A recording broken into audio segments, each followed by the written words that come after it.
ఏం రెసిపీ చేస్తున్నారు? Anti arthritis juice చేసుకోబోతున్నాం. So anti arthritis juice prepare చేస్తారంట. దీనికి కావాల్సిన పదార్థాలు అంటే ఇప్పుడు చూద్దాం. యాంటీ ఆర్థరైటిస్ జ్యూస్ కావాల్సిన పదార్థాలు: క్యారెట్, కొత్తిమీర కాడలు, పైనాపిల్, నిమ్మరసం, అల్లం. యాంటీ ఆర్థరైటిస్ జ్యూస్కి కావాల్సిన పదార్థాలు చూసాం కదండి. తయారీ విధానంలోకి ఎంటర్ అయిపోతాం. సో పైనాపిల్, ఎస్ సో చాలా హెల్దీ కదా, vitamin C rich. Yes Ashwini, pineapple అనేది చాలా ఇంపార్టెంట్. స్పెషల్లీ ఆర్థరైటిస్ పేషెంట్స్కి కూడా ఈ యాంటీ ఇన్ఫ్లమేటరీ ప్రాపర్టీస్ అని అంటాం కదా, ఇందులో ఎక్కువ ఉంటుంది. ఇందులో మనకి స్పెషల్లీ బ్రోమిలిన్ అనే ఇంపార్టెంట్ ఎంజైమ్ ఉంటుంది. ఓకే. సో ఎవరికైతే జాయింట్ పెయిన్స్, ఇలా ఇన్ఫ్లమేషన్ ఎక్కువగా ఉంటుందో పైనాపిల్ జ్యూస్ తీసుకోవడం వల్ల ఆ ఇన్ఫ్లమేషన్ పెయిన్ అనేది తగ్గిస్తుంది అనమాట. ఓకే. సో రాకుండా మనం ఏదన్నా అంటే ఆటో ఇమ్యూన్ ఎలాగో చెప్పారు, అలా కాకుండా మనకి ఒక ఏజ్ వచ్చిన తర్వాత చాలా మందికి వస్తుందని చెప్పేసి అన్నారు కదా, కీళ్ళ నొప్పులు అనేవి రాకుండా మనం ఉండాలంటే ఎటువంటి జాగ్రత్తలు తీసుకోవాలి? ఒకటి డైట్ అశ్విని. మనం తీసుకునే డైట్లో యాంటీ ఇన్ఫ్లమేటరీ ఫుడ్స్ ఎక్కువగా తీసుకోవాలి. ఇన్ఫ్లమేషన్ కాజ్ చేసే ఫుడ్స్ అనేవి టోటలీ అవాయిడ్ చేసేయాలి. లైఫ్ స్టైల్ మోడిఫికేషన్స్ అనేవి చాలా ఇంపార్టెంట్. అందులో కరెక్ట్గా నిద్రపోవడం and physical activity, minimum 1 hour of physical activity అనేది చాలా ఇంపార్టెంట్. ఓకే. సో దీని తోడుగా మనకి కొన్ని మనకి ఇంట్లోనే ఎన్నో ఇంపార్టెంట్ హెర్బ్స్ ఉంటాయి అన్నమాట. సో అవి రెగ్యులర్గా మన డైట్లోనే యూస్ చేసుకోవడం వల్ల మనకి ఆర్థరైటిస్ పెయిన్ కానీ ఇంకా ఎటువంటి ప్రాబ్లం రాకుండా ఉంటుంది. ఓకే. సో సర్జరీ లెవెల్ వరకు వెళ్తుందని చెప్పన్నారు కదా, అలా కాకుండా ఈ మధ్యకాలంలో ఇంజెక్షన్స్ కూడా వస్తున్నాయి. అంటే కొంతమంది పేషెంట్స్, నాకు తెలిసిన వాళ్ళు చూశాను, జాయింట్ పెయిన్స్ వస్తే కనుక అలా ఒక ఇంజెక్షన్ చేయించుకుంటే ఒక 1 year వరకు కంట్రోల్ అవుతుంది. సో అది ఎంతవరకు మంచిది? అంటే జనరలీ పెయిన్ కిల్లర్స్ అనేవి వేరేవి అశ్విని ఇంజెక్షన్స్లో. అండ్ ఇంకా కొంతమంది ఏం చేస్తారంటే ఈ కార్టిలేజ్ డెవలప్ అవ్వడానికి కూడా ఇంజెక్షన్స్ రూపంలో ఇస్తారు. సైనోవెల్ ఫ్లూయిడ్ కానీ ఇది డెవలప్ అవ్వడానికి ఇంజెక్షన్స్లో ఇస్తారనమాట. సో అలా కూడా తీసుకోవచ్చు, బట్ ఇది లాంగ్ టైం కాదనమాట, only for the short period of time. అవును, టెంపరీగా ఒక 1 year అట్లా, అంటే సర్జరీ వరకు వెళ్ళలేము మేము అనుకునే వాళ్ళకైతే ఇది మనం ఆప్షన్ కింద చూస్ చేసుకోవచ్చు. ఓకే. సో ప్రిపరేషన్లోకి వెళ్దాం మరి. ఎస్. సో మనం ఫస్ట్ మిక్సీ జార్ తీసుకుందాం అశ్విని. సో జ్యూస్ కాబట్టి అన్నీ మనం దీంట్లో యాడ్ చేసేయాలి. ఓకే. సో ఫస్ట్ మనం పైనాపిల్ ముక్కలని వేద్దాము.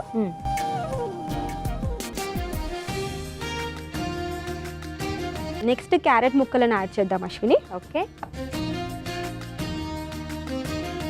సో ఇది సెలరీ స్టాక్స్ యాక్చువల్లీ యాడ్ చేయాలి అశ్విని. సెలరీ స్టాక్స్ ఇంట్లో జనరలీ అవైలబుల్ ఉండవు కాబట్టి కొత్తిమీర కాడలని మనం తీసుకుందాం.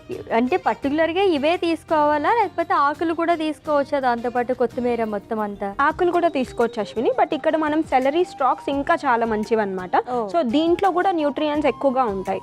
సో జనరలీ మనం ఏం చేస్తామంటే ఓన్లీ పైవే యాడ్ చేస్తూ ఉంటాము, స్టాక్స్ జనరలీ తీసేస్తూ ఉంటారు. అవును. సో ఇలా జ్యూస్లో వేసుకుంటే ఇంకా న్యూట్రియంట్స్ ఎక్కువ వస్తాయి. ఓకే.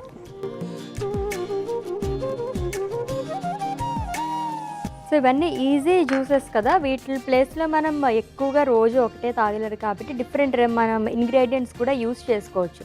అలా సింపుల్గా అయిపోయే జ్యూసెస్ చెప్పండి, ఒక 4-5. సో జనరలీ మనం ఇక్కడ పైనాపిల్ యాడ్ చేసాం కదా అశ్విని, పైనాపిల్ ప్లేస్లో ఇంకా వేరేది ఏదైనా ఫ్రూట్ మనం యాడ్ చేసుకోవచ్చు అనమాట.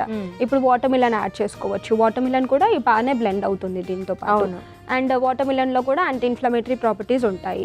అలాగే మనకి రెగ్యులర్గా అవైలబుల్ ఉంటే ఫ్రూట్స్ ఏవైతే మనకి దీనికి సెట్ అవుతాయో అవన్నీ మనం యాడ్ చేసుకోవచ్చు. ఇవి అంటే దీంట్లో మనకి సిట్రస్ ఎక్కువ ఉంటుంది కాబట్టి ఆ కైండ్ ఆఫ్ ఫ్రూట్స్ ఆ ఫ్యామిలీ ఏమన్నా మనం యూస్ చేసుకోవచ్చు అశ్విని. సో నెక్స్ట్ మనం అల్లం ముక్కను ఒకటి యాడ్ చేద్దాం. అండ్ లాస్ట్ నిమ్మకాయ నీళ్ళు అశ్విని. ఇది చాలా ఇంపార్టెంట్. ఇది చాలా టేస్ట్ని కూడా ఎన్హాన్స్ చేస్తుంది, వైటమిన్ సి ఎక్కువ ఉంటుంది అండ్ ఇమ్యూనిటీని పెంచడానికి కూడా బాగా హెల్ప్ అవుతుంది. ఓకే. కొంచెం వాటర్ని యాడ్ చేసుకుందాం అశ్విని. సో ఇప్పుడు ఇవన్నిటిని మిక్సీ చేద్దాం. ఓకే.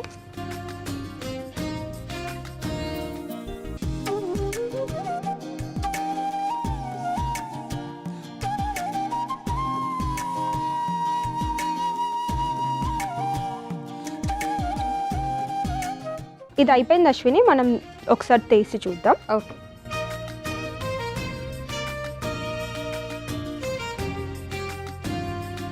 సో ఇలా మంచిగా చక్కగా అయిపోయింది అశ్విని. దీన్ని మనం ఫిల్టర్ చేద్దాం ఇప్పుడు. ఓకే. సో మామూలుగా అయితే ఇలానే తీసేసుకోవాలి, ఏది కూడా వడగట్టకూడదు అని చెప్పేసి అంటారు కదా, పలుపులో ఉన్న న్యూట్రియంట్ వాల్యూస్ పోతాయని చెప్పేసి. తాగాలంటే ఇలా తాగేసా? ఎస్ అశ్విని, ఇలా స్మూతీ లాగా తాగొచ్చు అనమాట. మనం జ్యూస్ అనుకున్నాం కాబట్టి వడగడుతున్నాం. లేదు మీకు ఇలాగే బాగానే ఉంటుందంటే ఇలా కూడా తీసుకోవచ్చు. ఓకే.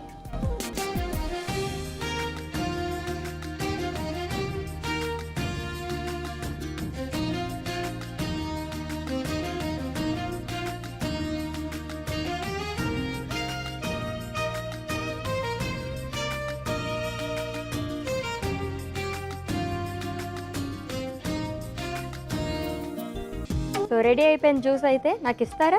ఎస్ అశ్విని, తప్పకుండా. So anti arthritis juice ready అయిపోయింది. అండ్ వితౌట్ షుగర్ టేస్ట్ చేసి చెప్పండి ఎలా ఉందో. తప్పకుండా. ఎస్, ఆర్థరైటిస్లో భాగంగా యాంటీ ఆర్థరైటిస్ జ్యూస్ అయితే మనం ప్రిపేర్ చేసేసుకున్నాము. చాలా బాగుంది కదా, ఫుల్ ఆఫ్ క్యారెట్స్తో చేసినట్టుంది. మిగతావన్నీ డామినేట్ చేసేసింది క్యారెట్ కలర్ అయితేని. సో టేస్ట్ చేసే ముందు దీనికి కావాల్సిన పదార్థాలు, తయారీ విధానం ఒకసారి చూద్దాం. యాంటీ ఆర్థరైటిస్ జ్యూస్ కావాల్సిన పదార్థాలు: క్యారెట్, కొత్తిమీర కాడలు, పైనాపిల్, నిమ్మరసం, అల్లం. యాంటీ ఆథరైటిస్ జ్యూస్ తయారు చేసుకునే విధానం: ముందుగా మిక్సీ జార్ తీసుకుని అందులో పైనాపిల్ ముక్కలు, క్యారెట్ ముక్కలు, కొత్తిమీర కాడలు, అల్లం ముక్కలు, నిమ్మరసం, కొద్దిగా నీళ్లు వేసుకుని వీటిని మిక్సీ పట్టుకోవాలి. తర్వాత వడగట్టుకుని సర్వింగ్ గ్లాస్లో తీసుకుని సర్వ్ చేసుకోవాలి. అంతే, యాంటీ ఆథరైటిస్ జ్యూస్ రెడీ.